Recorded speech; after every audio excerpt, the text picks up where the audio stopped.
Good evening, everyone. Welcome to the 2025 Minot Mayoral Debate hosted by the Dakotan. Thank you for coming today. We really appreciate that. It's a huge turnout. Give yourselves a round of applause for showing up, being engaged in Minot civics. This debate is for the special election that's going to be held August 5th. Of course, make sure you have that on your calendar. Get out and vote. Be involved in this election. And it's going to fill the remaining 10 months of the vacated mayoral term. We want to say thank you to everyone who has came today, those that are joining online via Facebook, via YouTube, and via K-Hits 106.9. A huge shout out to Joe Golddaddy and Tom Schrader for working with us to get this on the radio as well. So huge thank you for that. We also want to, go ahead, give them a round. We also want to say thank you to the Mouse River Players Theater for opening up their doors and allowing us to come. We have a couple of representatives of the theater board that are going to come and say a couple words real quick.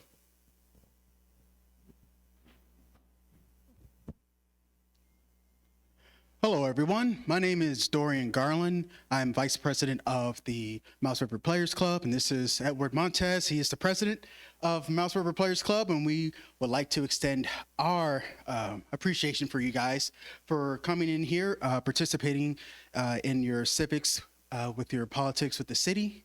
And we also would like to mention as well that we appreciate all of your patronage to Mouse River Players, as well as to the arts in the city of Minot. With the city of Minot, your patronage has actually contributed over $14 million just to the arts in and of itself. So for us, we definitely appreciate that as well. I'm gonna turn it over for Ed right quick. Just to expand on that, MACA, the Minot Area Council of the Arts, did do a survey a few years ago, and they estimated that within a year, the arts brings in $14 million into the community every year, and that number's probably expanded. So, you know, we are we're very huge proponents of the arts, and we'd like to continue to serve the community in the ways that we do. And to expand on that note, we do have a wonderful season coming up. We just closed our last season. Unfortunately, for any of you who weren't able to see any of those shows, or maybe weren't aware of us being here, we do have 5 shows that we do every year, and our season's going to be beginning up in the fall. The shows that we have coming up for the next year, we're going to be opening with The Haunting of Hill House, which will then lead into Scrooge, which is a musical version of A Christmas Carol, which will then go into Lend Me a Soprano, Much Ado About Nothing by William Shakespeare, and we will be closing our season with Drinking Habits. So if you're interested in any of those shows, we do have information available in the lobby on our posters. We have a pamphlet that you can take home. You can also find any information of any of the events that we do, auditions, things like that, on our website and on our social media. So once again, thank you all for coming out, and thank you for helping us stay involved in the community. Thank you. I would recognize a few individuals. There's different legislators here, different city officials that are here, but I'd forget somebody, so I just want to say thank you to all those that came out today. Give them a round of applause. We're thankful for the work that they do. And lastly, to our sponsors, to Probitas Promotions, to Thompson Larson Funeral Home, Shock Safe and Lock, Me Mexico, and Blissful Bee, who is having a grand opening on their South Hill location next week. And also to the Creative Treatment and Easton Bennett for doing the live stream for this event. All right, about the debate. Tonight, we're pleased to welcome all 4 candidates to the debate stage, both Josiah Royce, Alderman Mark Janser, Alderman Paul Pittner, and Alderman Rob Fuller. The way that the debate's going to work is each candidate is going to have the opportunity to give a 2-minute introduction. After that, we'll be going through several rounds where there'll be topics that are presented. There'll be an initial 90-second answer given by the candidates, and then up to a 30-second rebuttal by the candidates. To ensure a fair and balanced debate, we're not going to mute mics today, as become the trend in other debates nationally, but if a candidate extremely exceeds their time allotted, then we'll just subtract time from their next answer. We're excited for this to happen, and so I'm also thankful that Kyler here is helping us out. Kyler, coming out and introduce the candidates. Thank you, Jonathan. Appreciate all of you guys for coming out again. Lake Jaw, thank you. I appreciate that. Jonathan, the legend here, has always helped get this going. So again, big thanks to all of you for making it work. But without further ado, let's meet the candidates. First up, we have Mr. Josiah Royce. Next up, we have Alderman Mark Janser. Thirdly, we have Alderman Paul Pittner. And finally, Alderman Rob Fuller. Gentlemen, appreciate you all for being here. Let's have a great debate, and good luck with everything.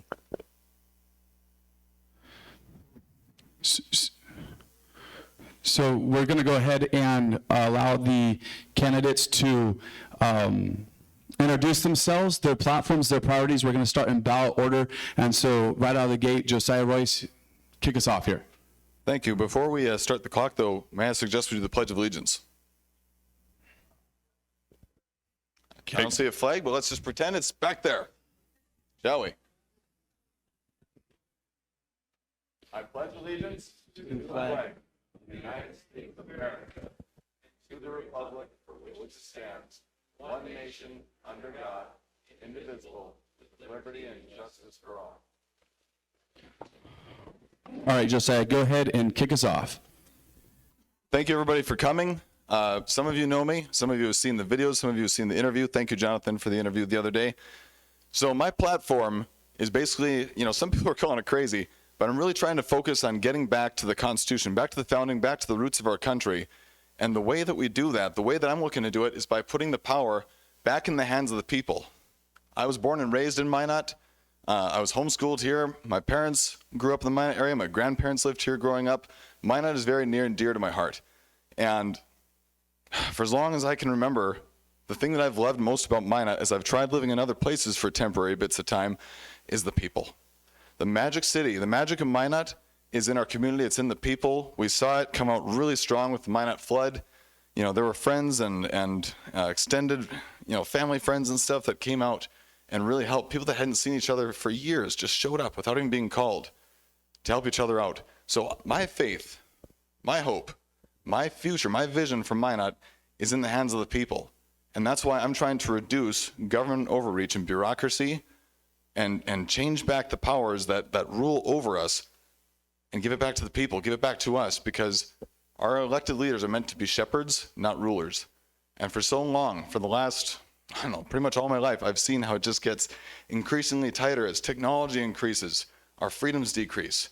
These things are said to be developed for our benefit, for our good, whether it be, security systems and stuff or our cars. But the more things advance, the more regulations there are. And there's over 20,000 federal laws, and there's hundreds of state laws, and there's dozens of city ordinances. And how can we stop from getting in trouble with the government? We're not even required to take a test or to study these things until one day you're in trouble. And COVID shutdown was a great example of that. But all in all, I'm all about restoring freedom back to the way the Founding Fathers intended. Thank you very much. Acting Mayor Mark Janser. Thank you very much. Good evening, ladies and gentlemen. It's a pleasure to be with you tonight. I'm running for mayor because Mary and I love Minot. We have since we moved here in 1977 and felt extremely welcome right away. It's our community, and to me, that means that we're all in this together. There may be things we disagree about, but all of the citizens are served by and rely on the city of Minot to provide services. Why am I running for mayor now? Because after long service on the city council and in other leadership positions in the community, on the local, state, and national level with military organizations, with my contacts and experience, I believe that I'm well suited. I've been the council president more than once. I've led key policy committees like the Change of Government Committee and the Pay and Benefits Committee. And I've gotten on-the-job training for the last couple of months. That's kind of a joke, but I'm glad to be acting mayor. I'm glad to be running for mayor. I'd like to continue to serve this role for the community. Thank you.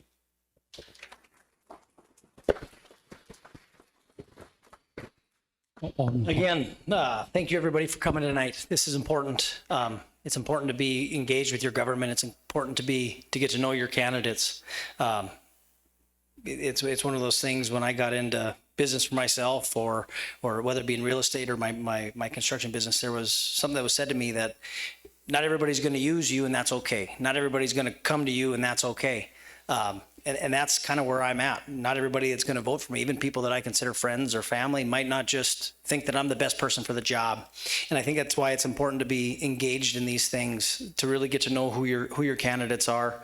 I'm running because I think Minot needs solid leadership right now. I think the city is in a good spot. I think the city of Minot, yes, we have challenges just like any other community does across the country. But I think one thing that we lack, and we have lacked for a while, is good leadership. Leadership that leads by example. Leadership that galvanizes a team, that leads by rolling up their sleeves and doing the hard work, by empowering our staff, by empowering our citizens, listening to them, listening to their voices and their concerns, listening and trusting our staff, the trained professionals that we hire that know how to do the job better than a gutter guy, that know how to do their job better than any one of us sitting up there. We need to empower them. We need to listen to them and not belittle them. And those are the reasons that I think I would be the best candidate. I've sat by, I've been a results-based alderman in my time, whether that's through facade improvement programs. The building that we're sitting in today has been revitalized, has seen public-private partnerships with investments from these groups, whether it be through the TRF, Tourism Recovery and Resiliency Fund, strategic partnerships with Visit Minot, Chamber EDC, things that have made a real economic impact for the citizens, that have lifted up our community, that have made us a shining star for the state. And it's time that we shed some of the divisiveness that has seemed to infiltrate itself into our council. Thank you.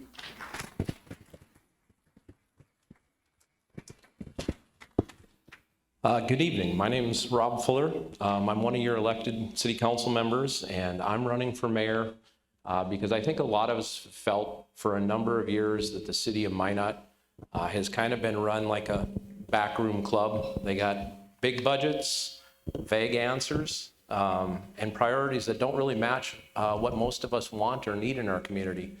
And I think a lot of us have felt like that isn't actually true leadership. It's just kind of going through the motions.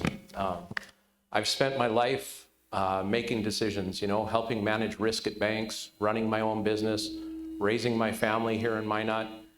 I know how to make hard decisions. I know how to deal with the outcomes if they don't go the way you want to. I know how to own it. And that's what I plan to bring to the mayor's position here in Minot. Honesty, transparency, and a different way of doing things that actually brings the citizens' voices back into the community and the government. I'm not about giving you rehearsed answers or, political ideologies or anything like that. I want to build Minot back to the place that it was 30, 40 years ago in a new modern version, right? I mean, a lot of us that grew up here have nostalgia about Minot from the 80s and 90s and those days. And I want us to get back to that. I want us to be a community. I want to do things in Minot that we want done, but I don't want to overspend your tax dollars.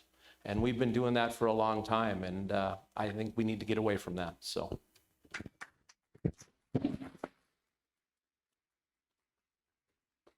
Thank you very much. We're going to start off our first question, and it's going to be on the topic of leadership.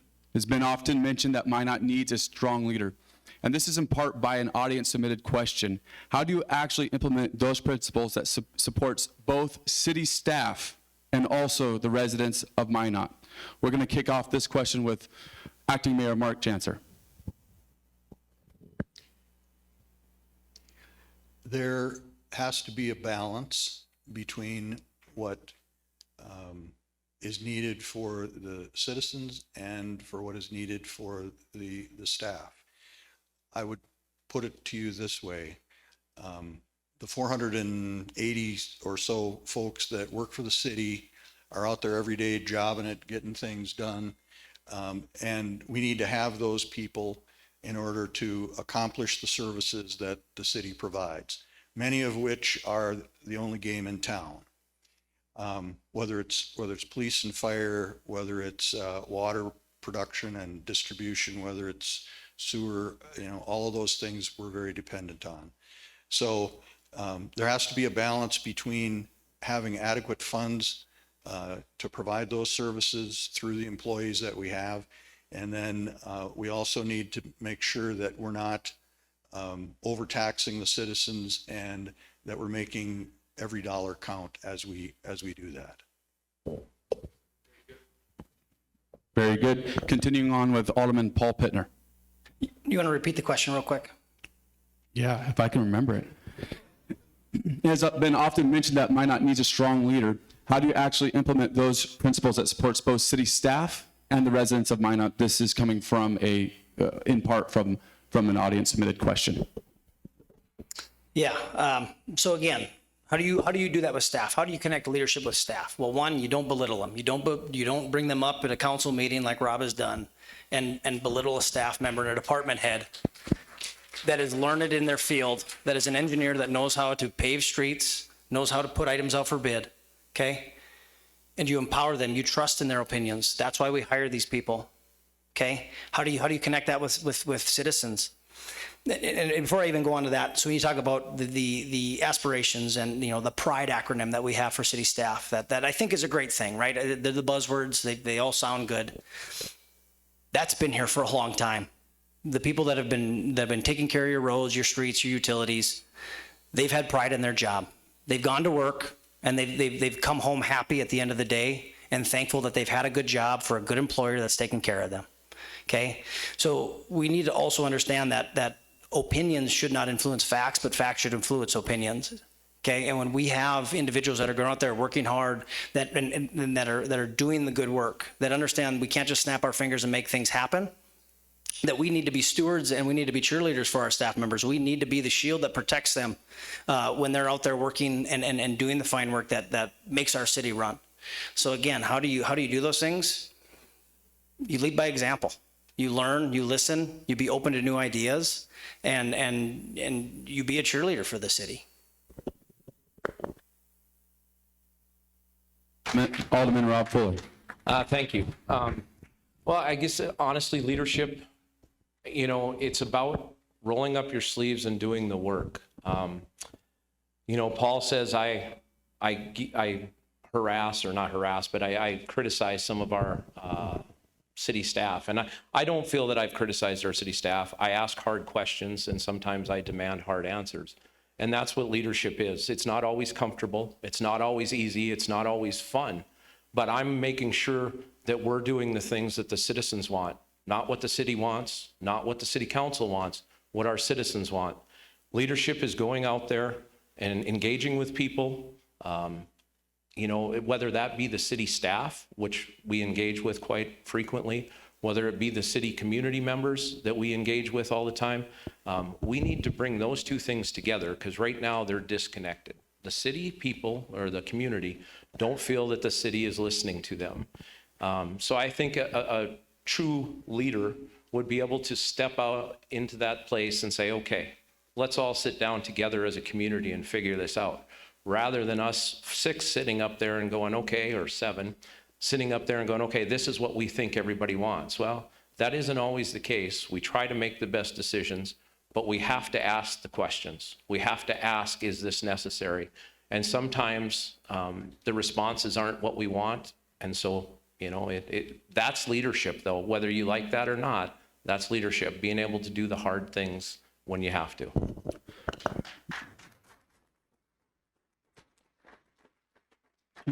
Josiah. So with my experience in leadership and having employees myself, I'm a gutter guy like Paul. I also own my yoga studio that we lost during the COVID pandemic. And the things that I would correlate to that is that for the leader, everything that's happening falls on your shoulders. You know, so you have to provide your employees or, you know, city employees, whatever it be, with the tools they need. As a gutter guy, it's like, I can't ask them to install the gutters without a drill and a ladder, you know, some basic things. So as long as the city has those provided and good leadership above it, you can make things work. And my goal would be to minimize expense, because in a lot of businesses, including, you know, other businesses I've been part of running, you see a lot of waste. And of course, I don't have the stuff in front of me like these guys do to see and observe that, but that would be something that I would aim to chisel down. And I know Mike Blessum's done a great job with the numbers, and I appreciate that very much. But what I was saying about leadership, and how it all falls on your shoulders. Yes, you can roll up your sleeves, go to work, but ultimately, if something doesn't work out right, it is on you. It is on the top guy. That's who bears the burden of it. And, it's not fun because you end up building a friendship, a relationship with the people that work with you. And sometimes, in order to serve the people that you're serving, your customers, or in the case of politics, the people, you got to fire your friends sometimes. You have to let people go. And that's one thing that has really upset me, is that we've allowed a couple of people to resign, the chief of police and the former mayor to resign, and we're still paying them, wasting all kinds of money. Take the hard hit and fire them. Do your job. Be a leader.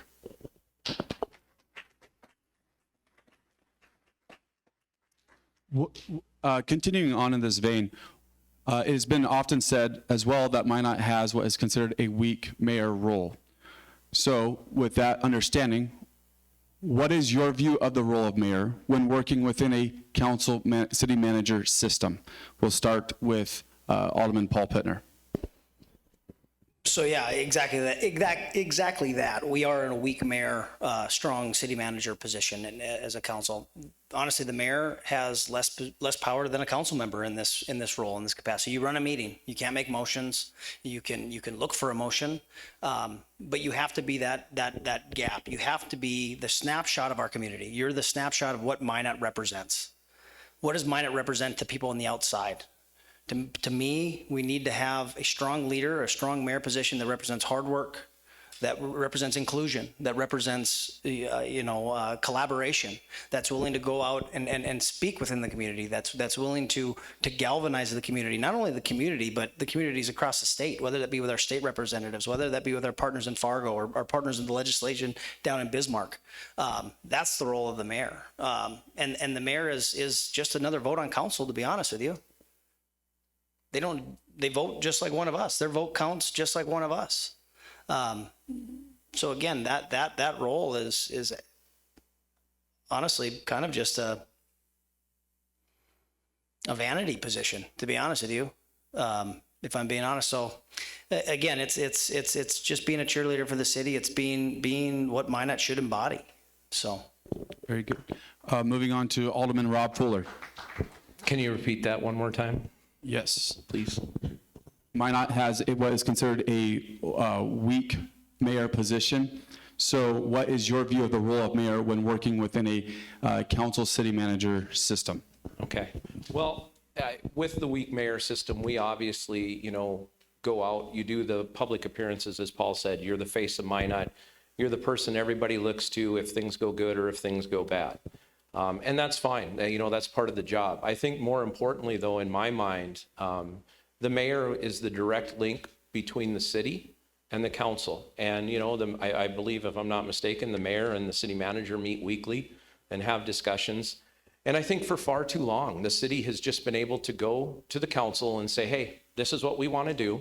And there was no questions asked.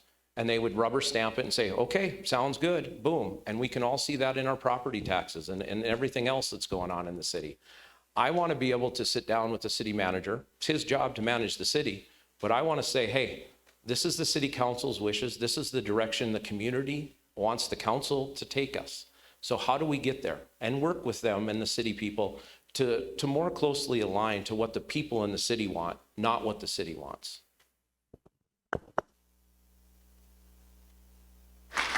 Moving on to Josiah Royce. Well, as for calling it a weak mayor position, if elected, I think I could confidently say I'd be the strongest mayor running on being a former, powerlifter champion. So that's just a joke, though. Point being, and we're going to have a push-up contest at the end of this, and that'll determine the winner. I vote for that. Motion second. Anyway, point is, when it comes to a weak mayor position, yes, it's true what what Paul said about it's a vanity position or whatever, but it is a representation of the city. So if you guys have seen my constitutional mayor signs around town, it says that our elected leaders are meant to be shepherds, not rulers, and that is what I'm seeking to be, is a shepherd. And now what am I shepherding you guys from? If you think about a shepherd in a field and stuff, they're not the ones growing the wool, right? So maybe it is just a vanity thing that it's like, you guys are doing all the work, the aldermen and stuff, but the shepherd is there to protect. The shepherd is there to be the vision of where the flock is going. And so as mayor, what I'd be seeking to do is protect Minot from government overreach, such as the COVID shutdown, anything like that. A constitutional mayor paired with a constitutional sheriff can actually make Minot a constitutionally sanctioned city. My whole point and goal of that strength is in the people. If you give it to them, if you allow them to have it. And so turning the power over to the people is, weak mayor or not, a move of strength that I would promote. Acting Mayor Mark Janser.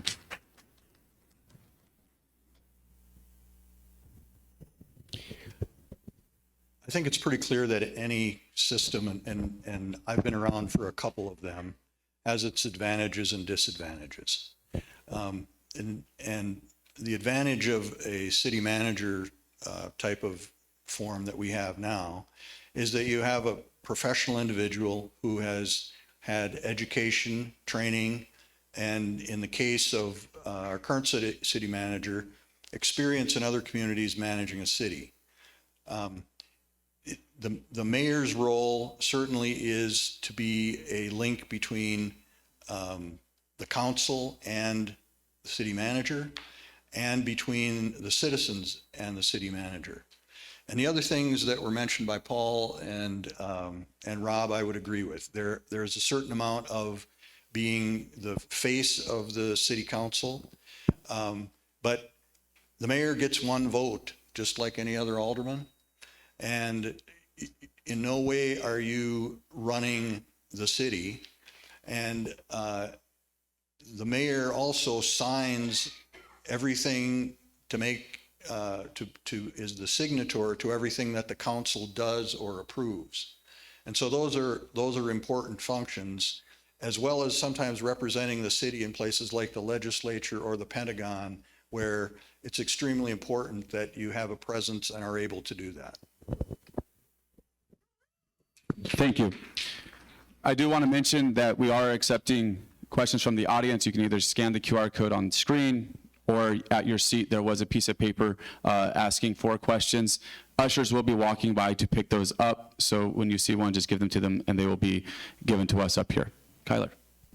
Thank you. Gentlemen, we're going to move on to our next topic. Next, we're going to talk about vision and direction for Minot. Minot, over the last few months, if to a year, has gone through a little bit of a tumultuous time. The first question I want to present you, gentlemen, what's your long-term vision for Minot over the next 5 years? And if elected, what is one step to get there? And we're going to start with Rob. Okay, thank you. I think my long-term goal for Minot first is I want to see our tax dollars spent wisely, responsibly. I want to see good, steady, responsible growth. I want a city that listens to and serves its people rather than its wants. I want government to earn back the people's trust, because I feel like a lot of people in the city feel like they don't trust the city or the government anymore. And I want to earn that back through conversations, through engaging with the community. I think we need to focus our dollars on public safety, infrastructure, and the other important service needs in the community, rather than some of the big fancy police stations or baubles, city halls, those things that we've spent millions of dollars on that we don't have the money to spend on anymore.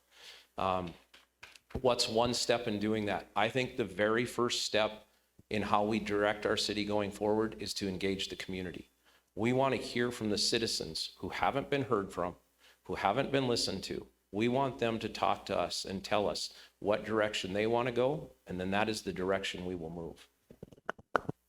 Thank you. Next up, we'll have Mr. Royce. My vision for the next 5 years, you said. My vision for the next 5 years of Minot would be public engagement. And I'd say I started that off quick and fast and right by going out and petitioning to make this election happen.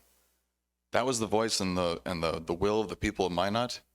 Like it was said, there's been a tumultuous relationship. And with all the things falling apart as they have, I believe the solution is not in the government, and it's not to build up government trust, because I don't think there's ever a day where I'll be able to say I trust the government and then fill in the blank later. I don't think there's anything that's going to go there. So putting a leash on the government is more what we need to do. And right now, I believe the people signing that petition, very quickly, by the way, about 2 days, was putting that leash on and showing, no, we want to be involved. And one way to get them involved is to encourage that involvement by doing like basically what I just did, a petition. It's like, hey, this is what I think we need to do with the city. If you agree, sign this petition. Petitions don't even have to be something that take place simply after something goes wrong. The will of the people should be heard, you know, every year, every season. If there's changes that need to be made. Growing up, I mean, so many people would talk a good game, talk a big game, but what should be done? But they're not telling anybody about it. I think that's because they don't feel like there's actually a relationship there. When you have a relationship with someone, with, you know, your boss professionally or whatever, and you feel like you can make a request or suggestion, you know, for positive change in the company, we can do the same thing in the city. And that's what I want to see with the people in Minot is lower taxes, more involvement, smaller government, and less government overreach and interference in general. Thank you for that, Mr. Royce. Next up, we'll have Alderman Janser. Thank you very much. I'm all for citizen involvement. We have done a number of things over the last several years to try to both push out what is going on in the city, get citizens aware, as well as bring in comment and give citizens an opportunity to visit with us. There's all kinds of ways to get a hold of the mayor or an alderman. You can call them, you can appear at a meeting, you can email them. I mean, all of that information is out there, and that contact is certainly welcome.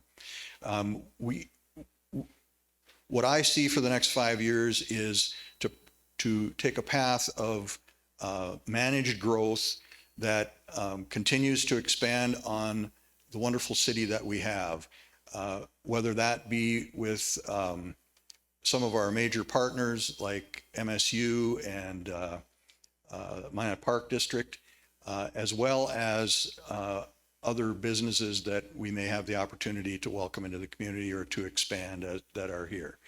And then I think the other key piece is to work with our legislators, work with our friends in DC, and try to make sure that we are operating in a way that best works for the community and for the citizens in terms of the programs that are offered. Because obviously we're in an environment where there are federal, state, and local things that are needed and can happen.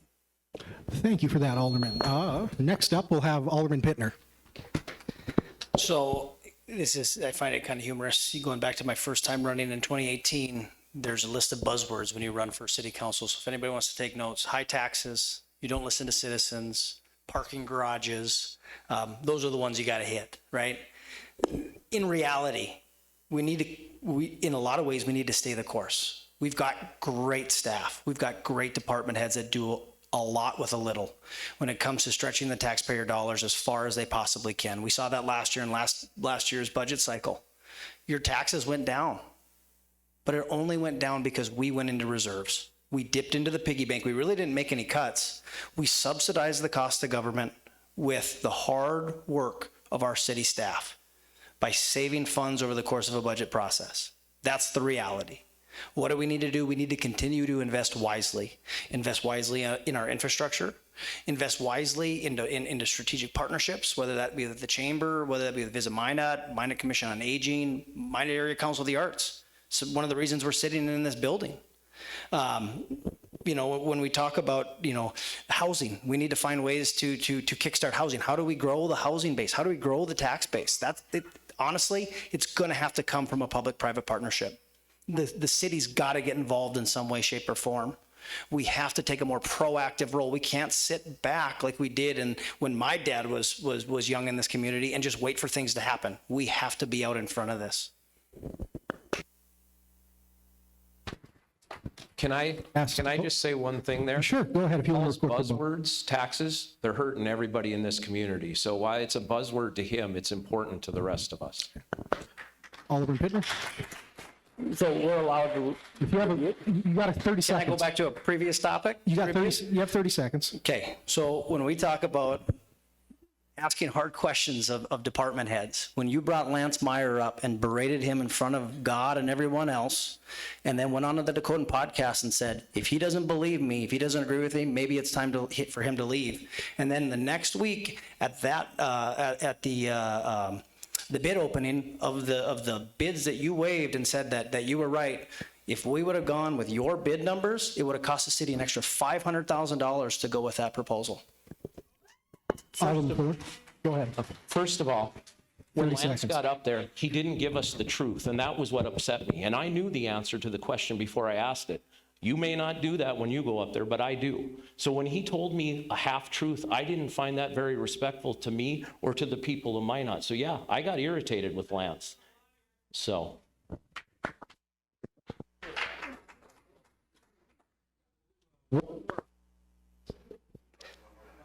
Go ahead.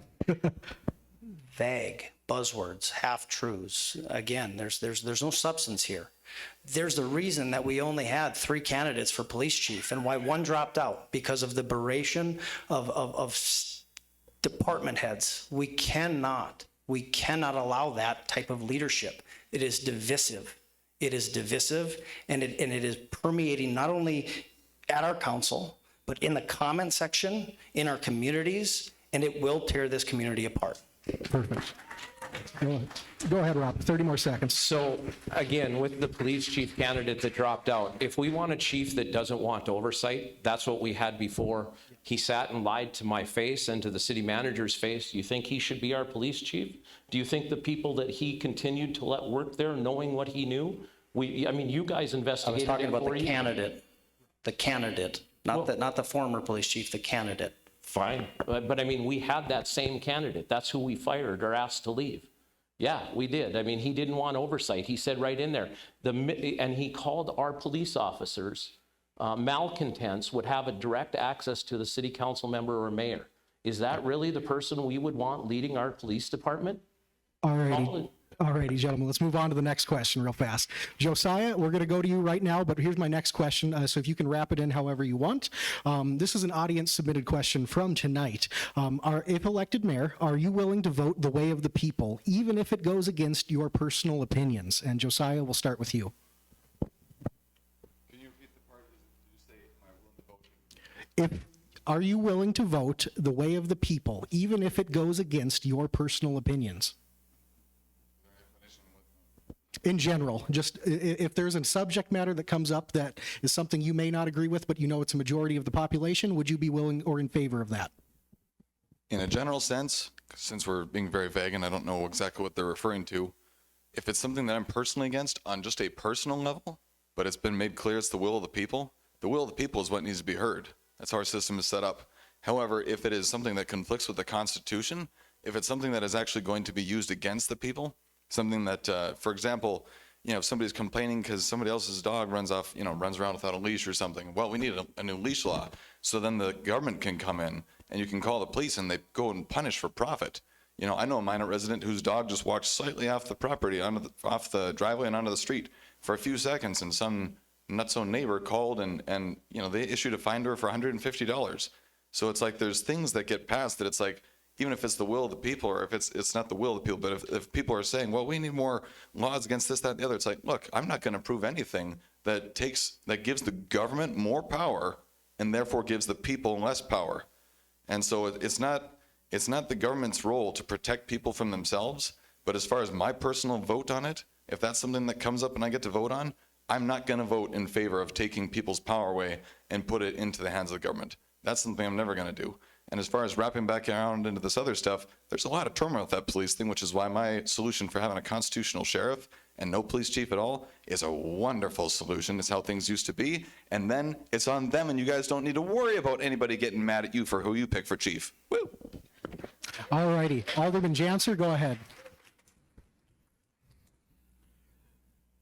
The question is framed very poorly, in my opinion. It's vague, I understand. Because in my view, in order to know the will of the people, I think we would have had a vote. I think we would have had the people vote. Because there are many issues that have come before us where you have a vocal minority that appears and purports that they are the will of the people, that they have that figured out. Isn't always the case. People talk about the silent majority. Look at our voting records. In the Park District election, we had less than 2,000 people vote. On a citywide ballot, there are over 30,000 eligible voters in this town. So that's a problem. This is one of the conundrums of being an elected official. I think you really need to come down on the side of what the people want if you have been able to determine that. Thank you for that, Alderman Janser. Go ahead, Alderman Pittner. Again, I agree. It's a prime example would be we could have implemented a 50-cent sales tax, and for whatever reason we could do that by ordinance. We had an election that the citizens didn't want it. Granted, poor voter turnout, which is something that we can, I hope we can make strides towards improving upon. But honestly, that's the toughest part about this job. Mm-hmm. That is the toughest part about this job, is that you might feel you have a great idea. You might feel that your vision is the way to go. If the citizens speak and the citizens don't want to go that direction, you don't.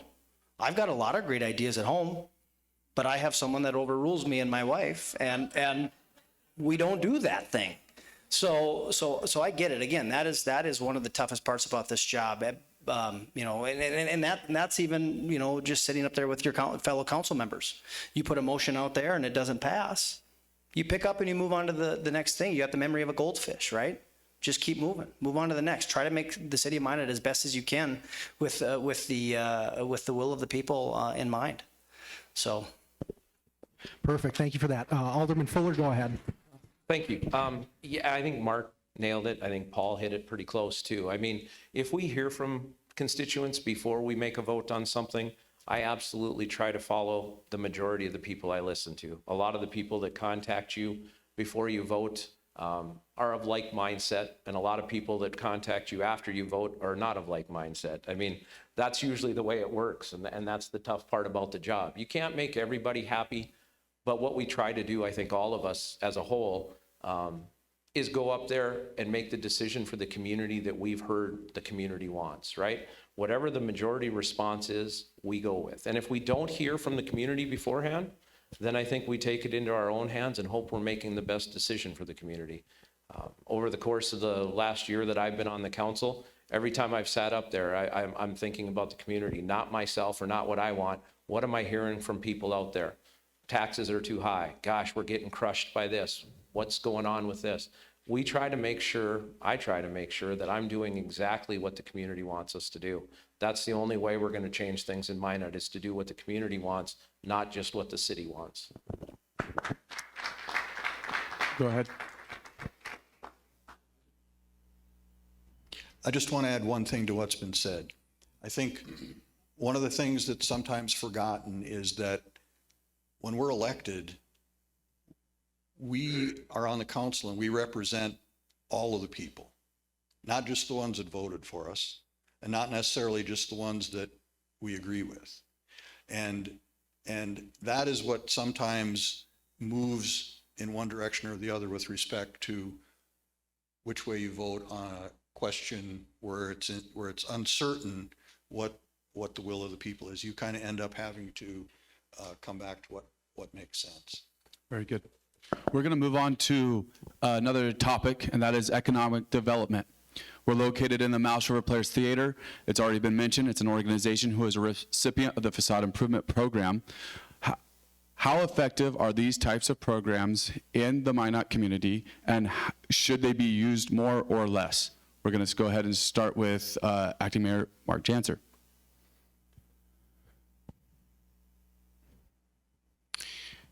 So economic development is a thing that is competitive, and it's a thing that has tools that can be used. Some of them are out of our own coffers. Some of them are to help businesses participate in state programs like the PACE program, things like that. Because it's competitive, if we choose not to be involved in any of those things, we are at a disadvantage, and it's probably not a place we want to find ourselves. But I would tell you that I think all of these things can work in concert, and that's probably the best situation. I'll give you a little factoid. In 2010, the value of the Central Business District properties was $13.8 million. This year, it's $41.6 million. That's about a 240% increase. If you take off what inflation did during that same period of time, which was increased by 47%, you're still in the neighborhood of 200 million, or a 200% increase in value. And that wasn't from any one economic development program. It was from a lot of private enterprise combined with some programs like the facade program that increased the value of these buildings in the Central Business District. Very good. Alderman Paul Pittner. Yeah, so again, I'm kind of the anecdote guy. So this question makes me think of when then now council member Scott Samuelson asked to meet me at City Hall one time and asked me, we sat down and he said, what is economic development? I said, well, it depends who you ask and probably when you ask him. And he kind of smirked and he said, that's pretty much what the dictionary says. And that's the point. It's not just something that's, quantitative. It's quality of life. The facade improvement program, we talk about these programs, TRF, Tourism Recovery and Resiliency Fund, Renaissance Zone. These are all tools that the city uses to spur investment into either blighted areas or areas of needed investment. I sit on the Economic Development Review Committee. And again, it's very clear. We've had these conversations that in this arena of economic development, it's not just a line item. It's a state of mind. It's not the math where 1 and 1 is 2. It's 1 and 1 is D sometimes. You can't just get this dollar of investment and get it out. It's bringing quality of life to people. It's bringing people from the Air Force Base to come and see a unique idea. It's a unique experience downtown, whether it's Prairie Sky Brez, whether it's this building here. Some of these projects that can't be done without public and private partnerships. It takes some skin in the game from the public to come in and make some of these projects move. You think about, we took some flack for it. I'll wrap this up. Some flack for, even the wayfinding signage program run through economic development city dollars, which is 15% of 1 penny. But you drive around the state, Bismarck, Mandan, Fargo, these places have it because it's about beautification. It's about taking pride. Just like you take pride in your own home, it's about taking pride in what your city looks like when people come and visit. Thank you. Alderman Rob Fuller. I think in the past, the programs did work. They were beneficial to a degree. Now we collect those sales tax dollars every year. They sit in an account and very few of them get used. I know there's a little bit in the facade, a little bit in the Renaissance that goes out, but ultimately I think in that we're picking winners and losers again as a city. We're saying, hey, this group can have this, but everybody else up and down Broadway who's got blighted buildings or it doesn't look as pretty as the stuff downtown can't because it's only reserved for this. If we're going to keep those programs, I think we need to open them up to everybody in the city. But ultimately, I think what we should do is I think we should send it back out to the community and say, hey, do you guys still want us to take that $2 million a year and stick it into these buckets to do things? Or would you rather have us use it for something else? Because right now there's $10 million sitting in that one fund and we haven't used it in almost 5 years. Do we need to still be collecting that money and just letting it sit there in the piggy bank for the city to use on wayfinding signs or something else? I think that's a waste of our tax dollars. So, Josiah Royce. Well, as I've already been saying before about the power being in the people, when it comes to government, I'm a minimalist. And so for economic development, I'm reminded of back in 2009, I was in management of the YMCA here in Minot, and Senate Majority Leader David Hogue was the president of the board at the time. And at a meeting, he referenced how when they built that YMCA out there, that was the edge of Minot. That was practically out of town. And he referenced the movie Field of Dreams. like just that vision of like, if you build it, they will come. It was an act on faith. And as you look back throughout history, when America was first getting developed and we were just booming with inventions, the airplane, the telephone, everything like that, the light bulb, it didn't have the government involvement that we do today. I believe that the power's in the people, and so cutting regulation, getting out of the way. For example, if I wanted to, if I was an electrician or if I wanted to do a roof or something, and between me and my neighbor, just somebody in Minot, and in order to make that deal, I got to get the government's permission. Someone who's not in the business at all of roofing, doesn't know jack squat about it, and they're going to come and give that approval. I don't need their approval. This is a deal between two free citizens. And what that does is stifle the economy, including with the liquor license thing. Because it's like when the government gets in the way, it just stifles everything. So when people develop on their own, when they go out and take the risk without the government involvement at all, history would show that the people flourish and the economy flourishes, because it drives sales tax up through the roof. Because when people are making more money, they're not giving it to the government. Sales tax is the highest form of revenue. Reagan proved it, Trump proved it, and we can prove it again right here, right now.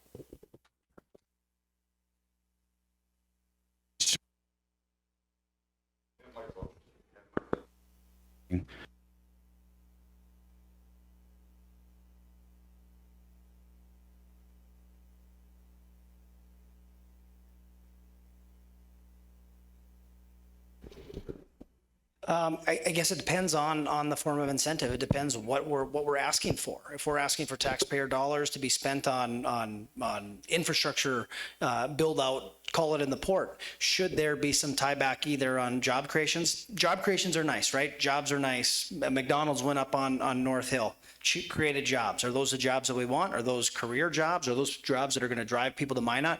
For me, I think there needs to be more of an incentive. If you're talking about metrics, I think it should be on tax base. How much are you growing the tax base? Because the tax base then alleviates the burden on the rest of the citizens.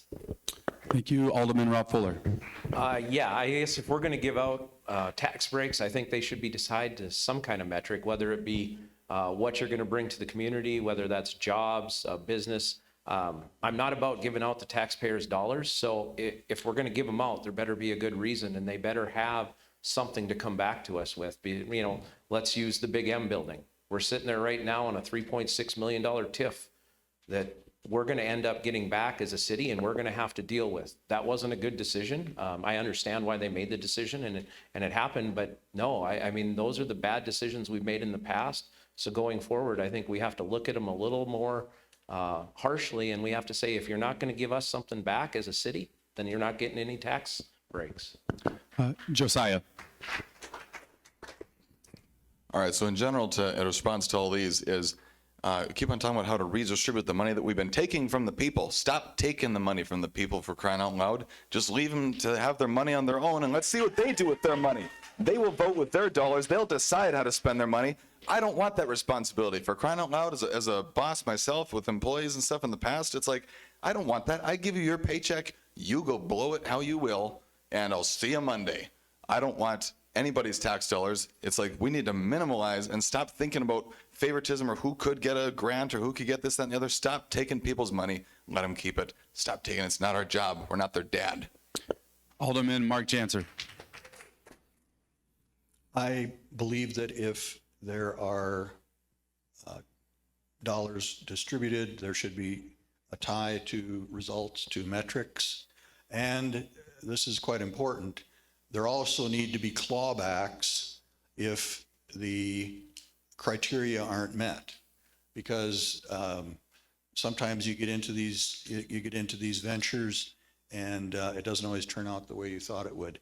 Now, having said that, I would also say that economic development is not a no-fail 100% effort typically. And so whether you're a banker making loans, they don't always come out perfect. Rob's nodding his head over here. So that also needs to be taken into account. Fantastic. Thank you. Do you want quickly? Go ahead. Just one quick, one of the things that we fund with economic development dollars is Service Space and Planning Council's revolving loan fund. And I believe, Rob, you took out one of those loans, didn't you, with Service Space and Planning Council? Was not a low interest revolving loan fund that you were a part of? Okay. I stand corrected. But again, when we talk about the Big M building, there's a concept of failing forward. There's a concept of, that building was filled with asbestos. We had a TIF that was generated to remove all that asbestos. And if that building comes back to us, that was a cost on the taxpayers regardless before we could even tear that building down. So. Fantastic. All right, gentlemen, let's move on to another topic. Unfortunately, time flies when we're having fun. Our next one, we're going to talk a little bit about taxes and budget.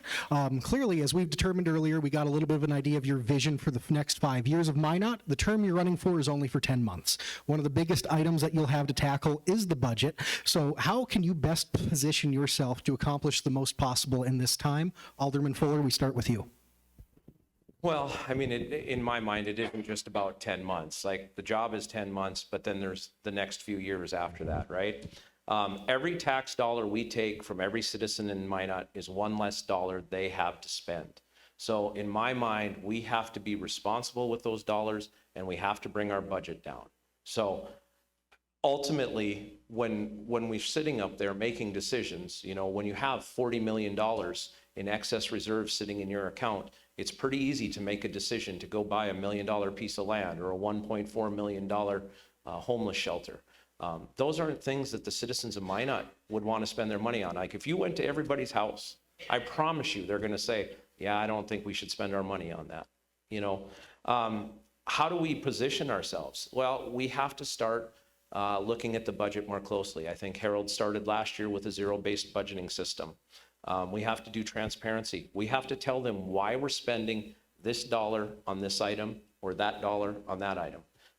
The community needs to be involved. They want to know why we're spending their tax dollars because their taxes are so high. And I've said this multiple times. Minot doesn't have a revenue problem. We bring in plenty of money. We have a spending problem as a city. We spend and spend and spend. And a couple of my opponents have been sitting there for 8 and 18 years voting yes every time the city asks us to spend money.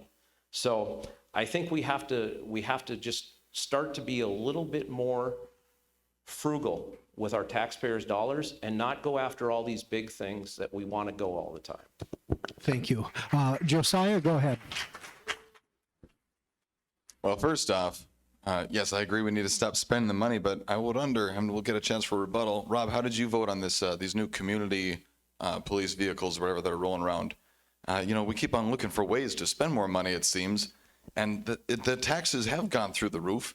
I know that with my house in a short time of 8-9 years, how much it went up. It was just insane. And so I look at the way that we're spending money, and these are not things that I think the people are asking for. I didn't hear anybody say, we need some community police cars, and I'm not even sure the function of those. They're so new, it kind of missed me. I spoke to one of them yesterday, but these new things, do you guys know what a new car costs today? It's insane. I'm not even interested in buying new ones anymore for the write-off or anything. My last truck that I bought was, 10 years ago? I'm okay with driving an old used vehicle myself. We talked earlier about leadership. For crying out loud, I've seen cities where, maybe one of their fire trucks or something is 40 years old and the thing looks awesome. Classic. I love that throwback. My point is, do we need all this new stuff all the time, new vehicles every 3 years and stuff? Let something get old, for crying out loud. It actually starts to look cool. And furthermore, it's not just the police budget and stuff. You guys know that's a huge piece of it. A new fire station that went up not that long ago. I don't know when the last time was that we just couldn't get to a fire in time because we didn't have enough fire stations, enough fire trucks, and enough people to get over there. Stop spending the people's money because you think, here, then we'll hire more firefighters, it's more jobs. No, it's more taxes on their backs. Thank you. Alderman Janser, you're up next.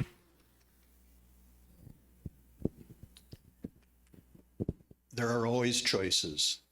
And it is true that when you choose to spend money, you have to have a good reason.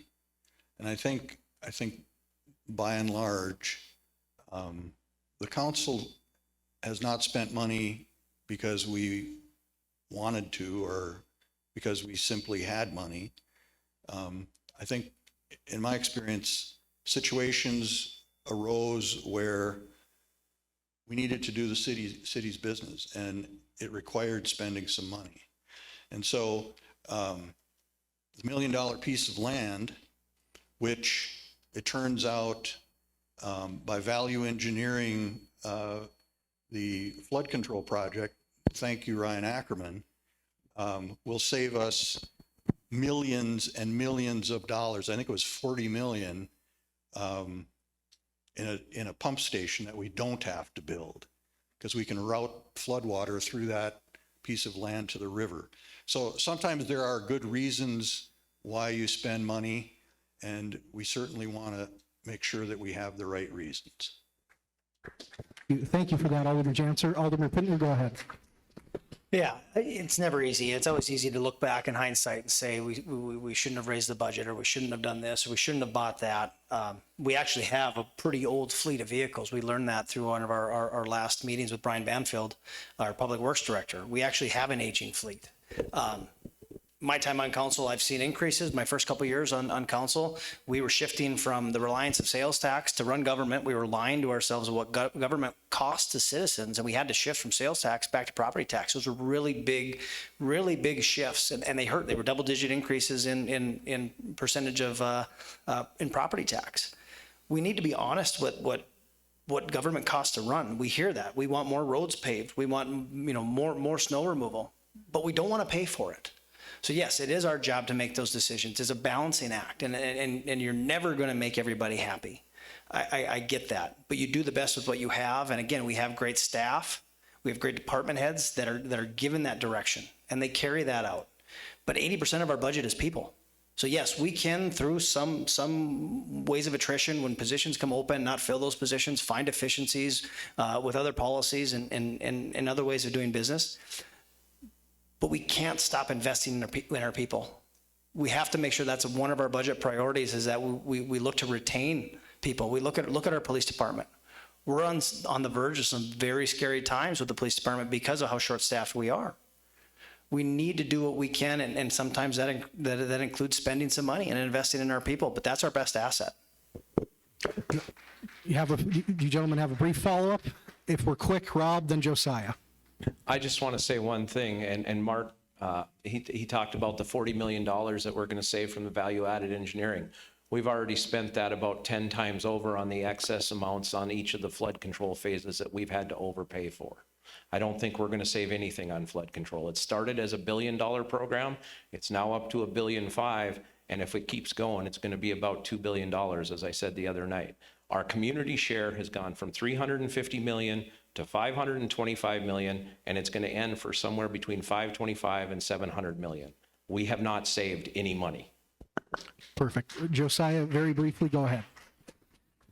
It's true, there's some old City of Minot trucks, some old trucks in the fleet and stuff, but still it hasn't been answered about this brand new series of community vehicles, the cops that aren't cops from the police station stuff. But you want to talk about a way to spend the money on the way that people are actually interested? Who's all got one of these in here? You know what this is? This bottled water. Why do we drink from these? The plastic's not even good for you. The water, you don't even know if this is tap water or not. You don't even know if this has been filtered. But you know what we could do? We can invest in a filtration system I've spoken about before to actually take the fluoride out of the water, stop adding it for one thing, and then actually have a filtration system that serves literally everybody. I don't know anybody in Minot that doesn't use water to wash their hands or shower or anything. So we need to get the water under control before we think about adding community service vehicles and whatnot. Perfect. Thank you, Josiah. Alderman Janser, you were mentioned prior. Do you wish for a follow-up? You were mentioned prior. Do you wish for a follow-up quickly?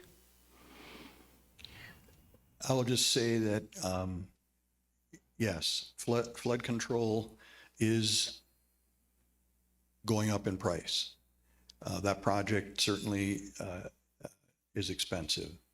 But having been here in 2011, having been on the council, which no one could have imagined that we'd be dealing with citizens in so much distress. And so it's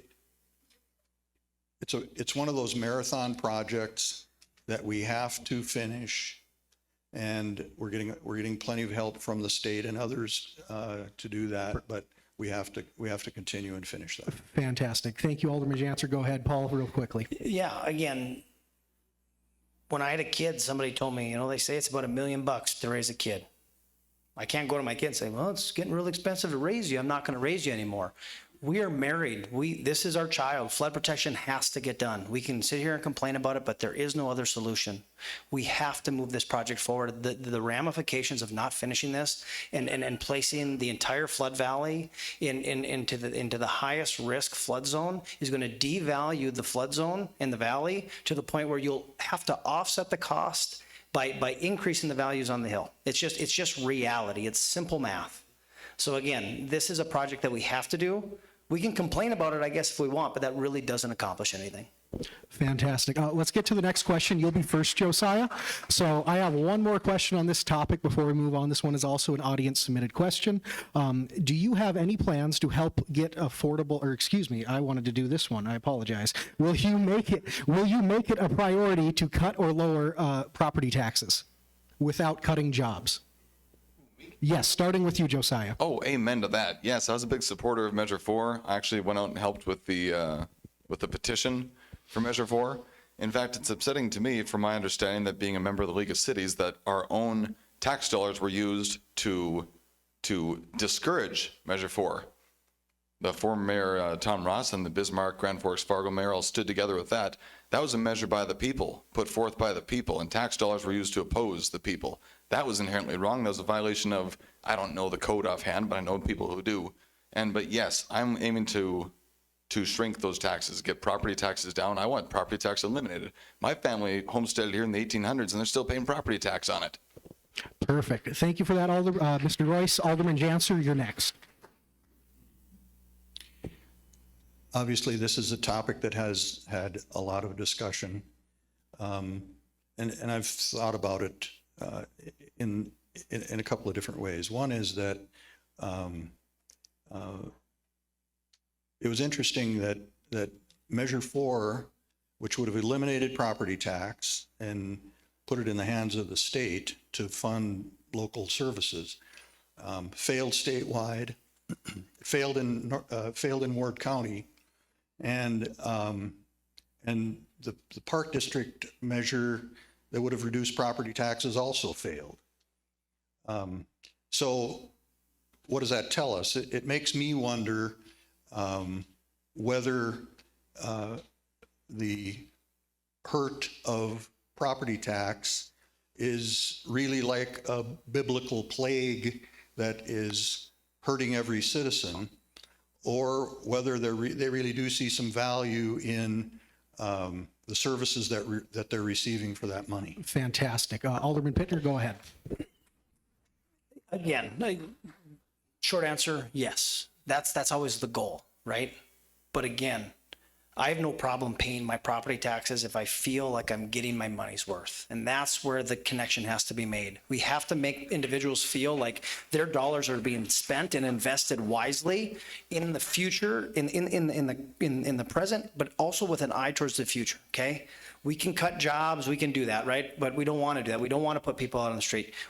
Again, like I said earlier, people want more, but they want it for less. We have to be honest with ourselves about what government costs, what these services cost. And if we can find efficiencies and eliminate some services or roll back on some services or find efficiencies with government contracts or public-private partnerships, but we have to be focused on growing the tax base. That has to be a priority of the city.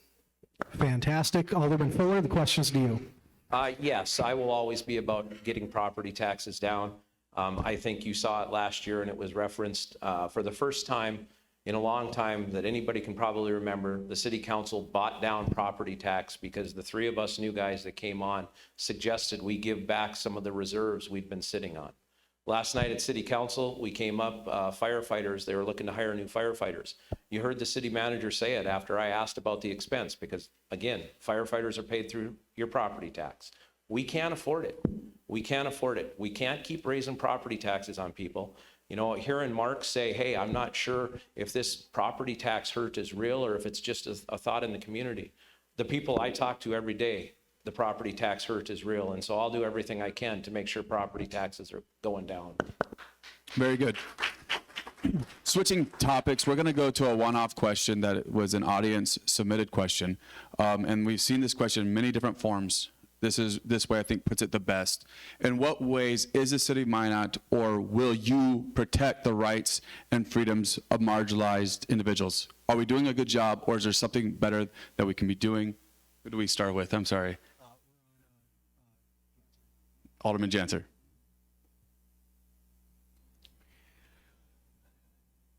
I think it is the job of the city to support folks who genuinely need it as best we can. And in most cases, because we aren't a direct provider of services or those kinds of things, it is to support some of the organizations that we do support that do that. So as was mentioned, you know, part of the grant project included a family shelter, which didn't exist in the community before. We support the Domestic Violence Crisis Center. We support the Commission on Aging, and so those kinds of endeavors that we can support, I think, are very worthwhile and do a great job in helping individuals in the community. One of the things that came up recently was making sure that the paratransit system, the point-to-point part of our transit system continues to be maintained as we make the transition to an urban designation. So I think those are the kinds of things that it makes sense for the city to help with, and with, you know, the funds that we can use to do that.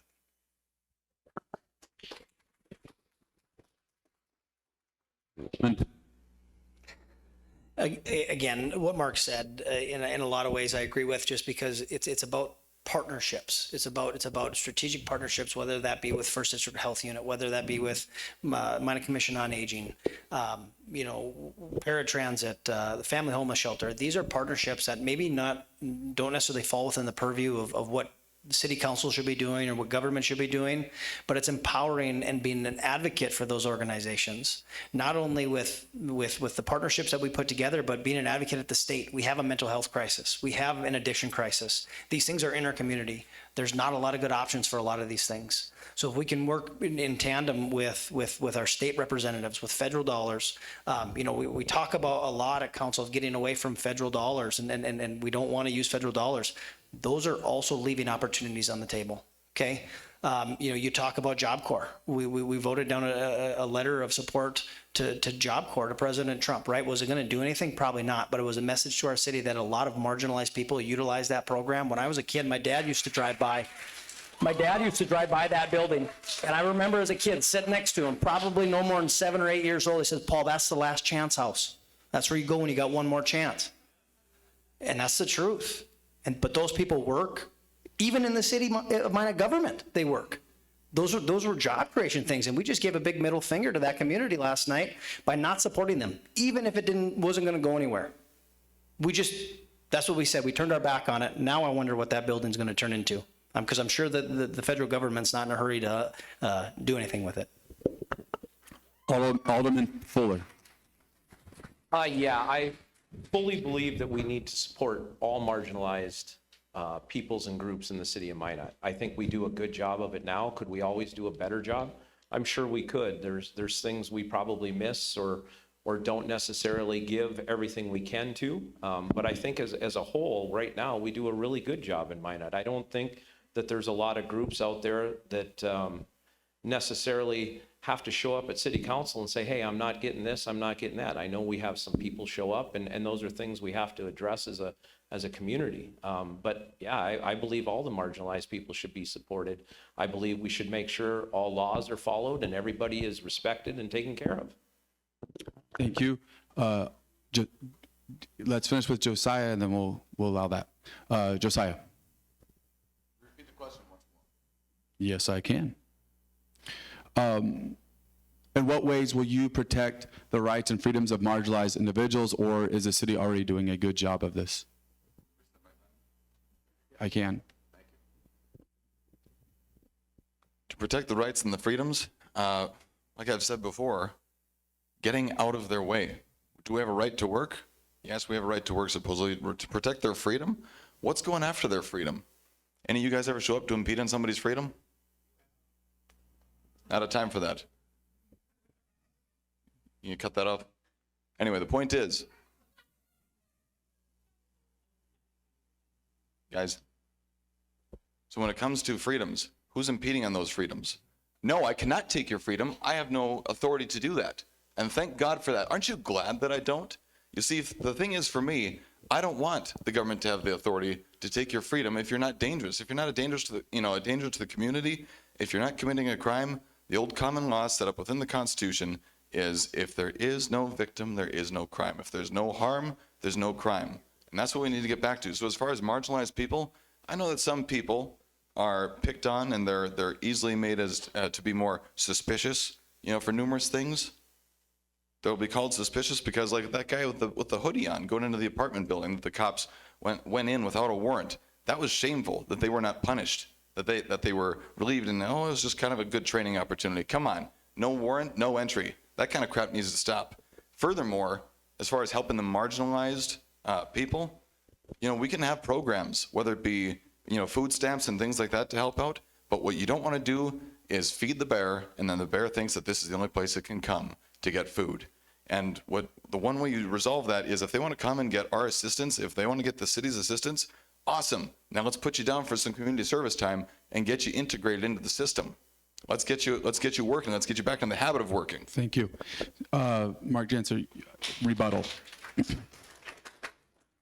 I had one quick thing I wanted to add to this, and that is that sometimes there are things that we just don't know about, we don't hear about. And this is where we really need the help of the citizens and of the folks who are involved in working with some of the people who have needs. And so if it's a dog whistle to us, we don't hear it, we don't know about it, we can't do anything. So make sure that we can hear from you on some of those issues. Thank you. We're going to go to another topic, and this is the topic of writing what the city's relationship should be with government intervention. We've seen different projects, most recently the Job Corps be shut down or in a position where the city has to step in. Broadway Circle would be another example, and there are other examples where this happens.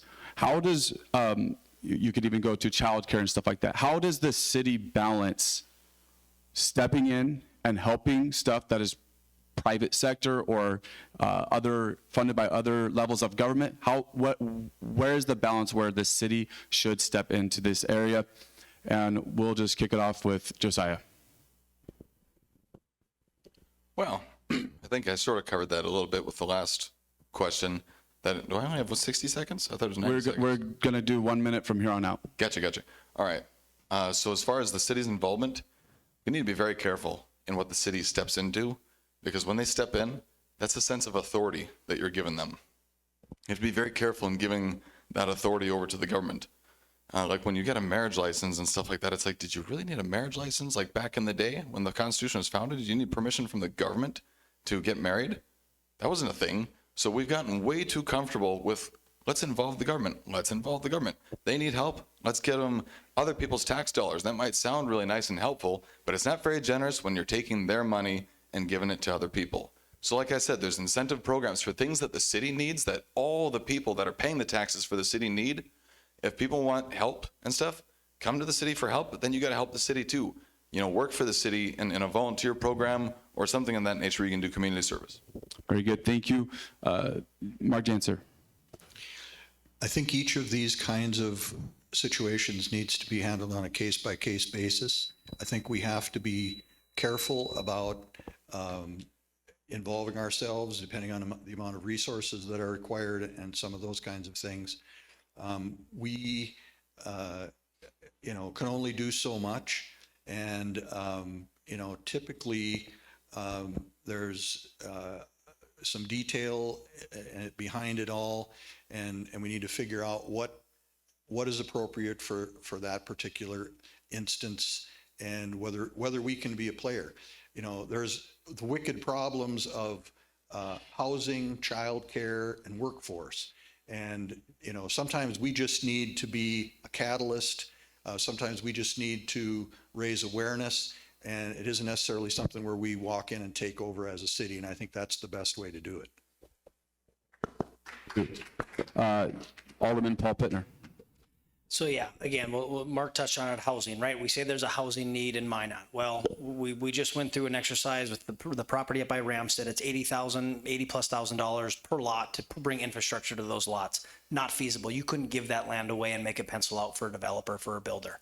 Is there a role for the city to bridge that gap? Possibly, right? That money and those properties are better spent and better utilized as single family homes, you know, collecting $5,000 a year in property taxes back into the coffers to lessen the burden on everyone else versus $300 a year as vacant lots, right? We'll touch on childcare.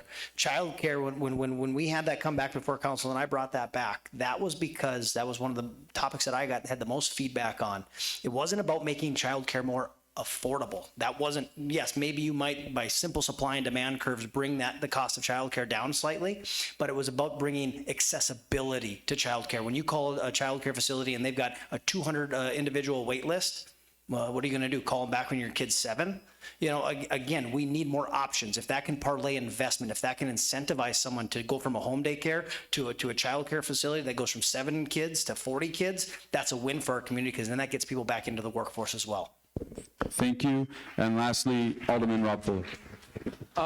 With regard to federal tax dollars, I think we have to look at those very diligently. I think we have to make sure that the requirements based off of them and the city's input or the community's input aren't overreaches or, you know, certain things. And I'm going to use 16th Street. I don't think we need 2 retention ponds over there on 16th Street, but it is what it is. It's being done. We took the federal tax dollars and we have to do it. Those programs, I think we need to look at very diligently and make sure that they're right for our community before we take them.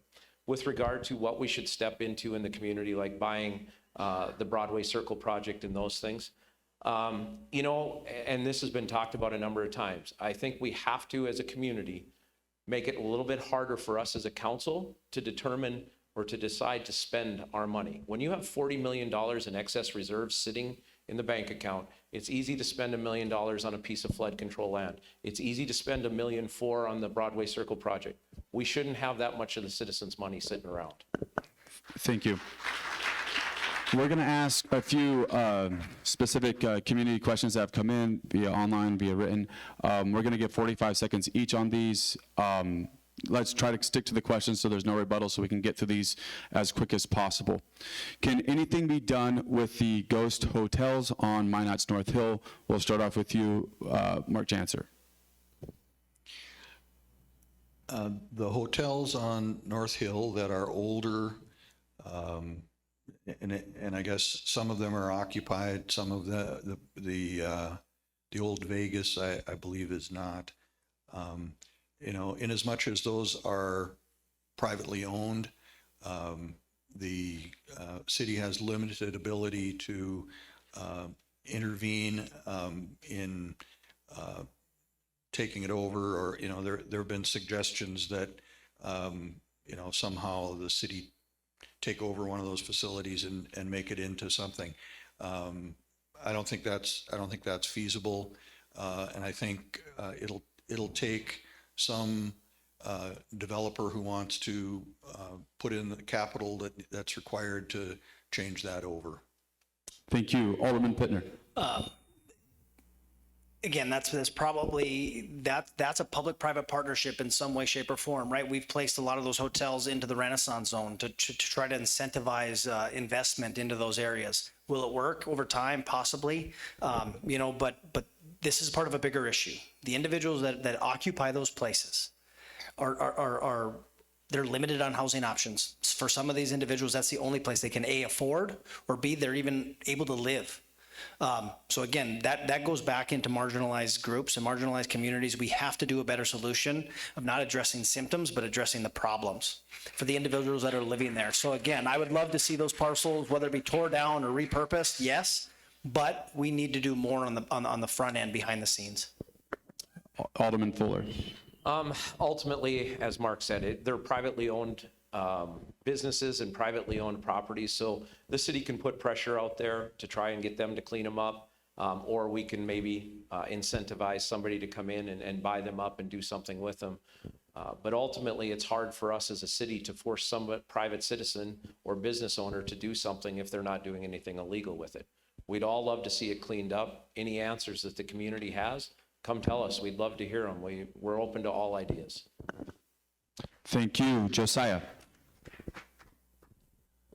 I would agree with what Rob just said. It's like, I'm not for the government strong arming anybody to make some changes there. Incentives would be a good idea. And I do support the idea of like let's put it out there, whether it be a tax break or something. If somebody wants to try and do something with that, I don't even know which exact buildings you guys are talking about. I have an idea. I drive by them, and I agree. It'd be nice to see them cleaned up, but not to be forced to. We need to inspire this city. We need to inspire the changes that we want to see, and offer incentives or offer reasons to build these things up. And I think one way I did see that was a very crime-ridden area. So if we can get that cleaned up, that would really help. Get rid of the crime and get rid of the issues going on in those buildings, and maybe somebody would be inspired to, revive them. Thank you. Next audience question. New construction has slowed in Minot. We see a low inventory of buildable lots. What will you do as mayor to spur residential development here in the Magic City? We'll start with you, Alderman Pittner. So yeah, one of the things that I actually plan on bringing to council, one of the future meetings, is we need to form a committee. We need to actually put people on this, right? We need to have the engineering department. We need to have a legal department. We need to have city staff. We need to have community partners, whether that's developers, previous developers, someone in the title company, real estate agents that can go down, identify what we call arrested developments, developments that either A, have infrastructure or B, lack infrastructure. And how do we as a city bridge that gap? Is it through policy changes? Is it through cutting red tape of restrictions on requirements for lots, setbacks, density? How do we get those items to pencil out? Because in reality, they just do not. And now those are things that are out of our control. Those are global economic factors that we don't have control over. So again, we need to literally put people on this and form a committee that can go in and review these things. And how do we play matchmaker? How do we play Tinder for developer and builder and the city? Because everybody wins in that equation.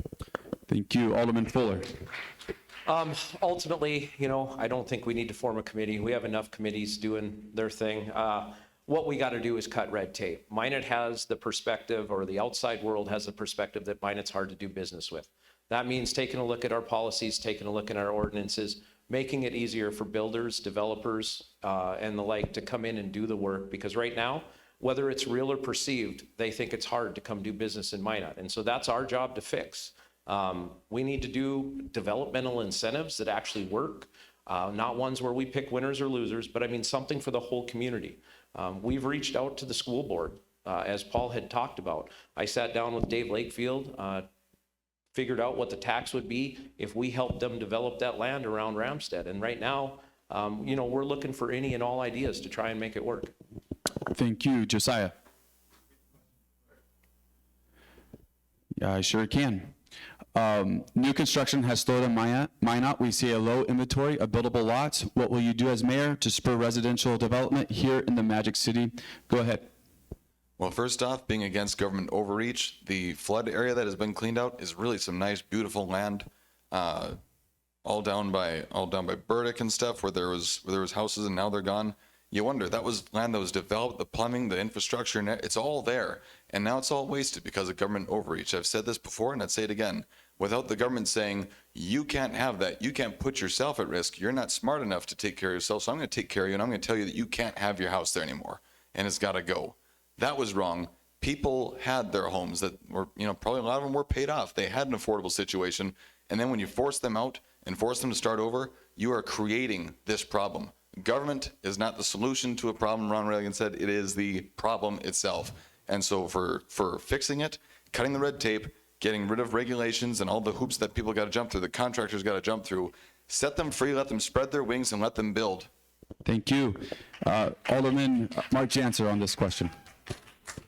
I'm going to agree essentially with what Paul and Rob said. I think we have to work to try to find a developer that is interested in building, I guess what in the old days we called starter homes. We used to have a builder in town that did that, built an entry-level home, kind of bare bones, and they're pretty affordable, and people who were living in apartments were able to move up into that and have their own house. We don't have that kind of thing anymore. Interest rates have gone up. That has hurt the construction market as well. And with the average sale of a home in this town at a little north of $250,000, that's a high bar for a lot of folks. Thank you. We have one last community question that we're going to be able to get through. We're running out of time. And then after that, we're going to go to some short closing remarks. Kyler? Thank you. Gentlemen, Minot has a perception and an apathy problem, specifically when it comes to voting. Community submitted question asks, how will you get the word out to the public so this special election is as successful as it can possibly be? And we'll start with Alderman Fuller.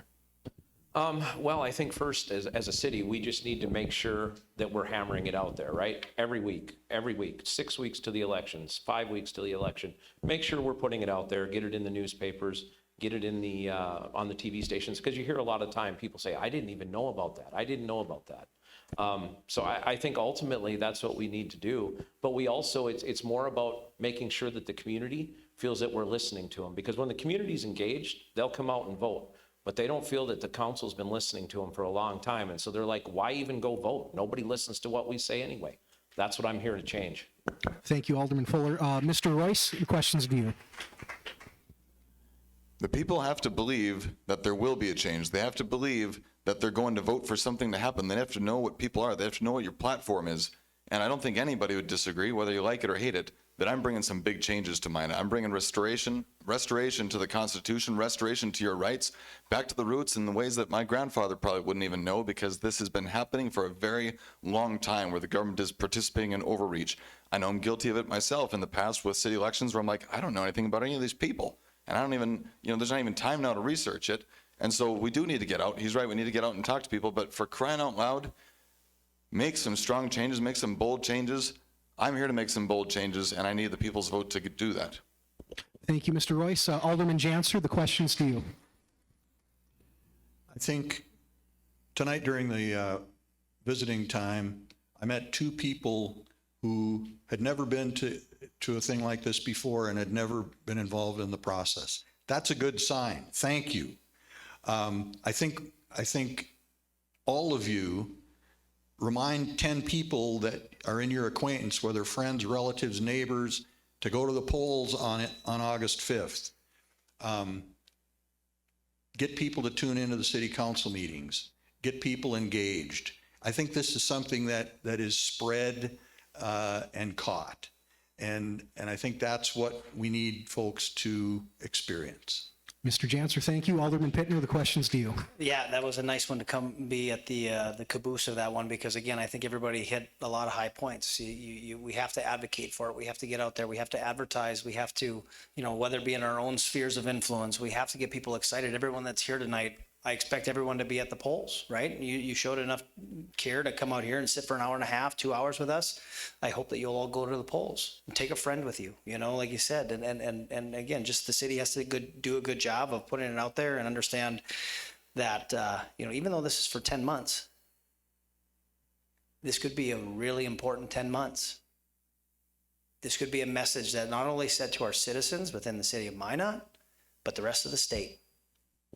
Thank you for that, Alderman Pittner. Now, gentlemen, we're going to move to our final closing statements. We are low on time, so if we can keep them between 30 and 45 seconds, that would be fantastic. Josiah, we're going to start with you. Well, this election is happening because I went out and petitioned the will of the people and did what it took to make it happen. And so in saying that, I'd like to remind everybody that, as these guys were already all telling you at the beginning, that the mayor's not really any more powerful and stuff, yet they're all running for the chair. They're running for the chair. They already have their seats. So what I want to point out is, if any of the six that are, or any of them that are up here with me win this election, then the six on the city council will choose the next, city council member, and therefore this whole election is void and meant nothing. I went out and did this for the will of the people, and the will of the people was heard. So remember that this is an actual election if we vote for a mayor instead of letting a city councilman be appointed by the 6 of them. Thank you. Thank you, Mr. Royce. Alderman Janser, your closing statement. Thank you. I'm running for this position because I think I'm suited for it in terms of experience and in terms of what I have already done in various roles. And I'm very happy to serve the citizens. If you elect me, I will do the best job that I absolutely can. Thank you. Thank you, Alderman Janser. Alderman Pittner, your closing statement. Yeah, I'll read quick here.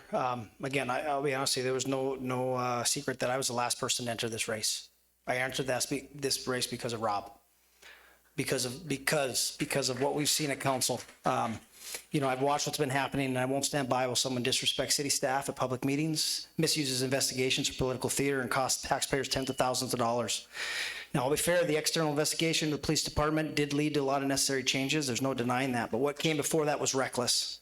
That we had a city council member driving a so-called investigation that was not neutral, one that led in officer suspensions and long-term career consequences. Officers believed they were speaking under protection of anonymity. We talk about unpaid property taxes, and we say that it's common practice. Let me be clear, it is not. And even if it were, it should not be the practice of someone who wants to lead this city. We don't do side deals. We don't negotiate personal business behind closed doors with taxpayer dollars. All right. Thank you, Alderman Pittner. Can we, we're over time here, unfortunately. Mr. Fuller, go ahead and wrap this up. So I guess Paul wants to run because he doesn't want me to be mayor. That's a great reason to run for mayor. Look, I've been on city council a year. I feel like we've done some good things up there. We've given money back to the taxpayers that were desperately needing those monies back. That's never been done before with either of these two other gentlemen sitting up here. They've never given a dime back. They just spend. If you want transparency, if you want plain common sense, I'm here to serve. I'm hoping to be the next mayor and take Minot in a new direction that I think most of the population is looking to go. Thank you very much. Give a round of applause to all 4 candidates. Thank you guys for doing this today. We're going to go ahead and end this. We have 3 drawings. And so Kyler's going to come up and help me. And we have 3 gift cards for 3 people, of course. It's great math. All right, first off, we have Patty Carlson. Patty, you won the station gift card. So if you get with us afterwards, we'll get this to you. Congratulations, Patty. We have Wendy Bagley. You won the Rockies gift card. And lastly, Ben Slynn, you won the gift card to Shields, so thank you for entering.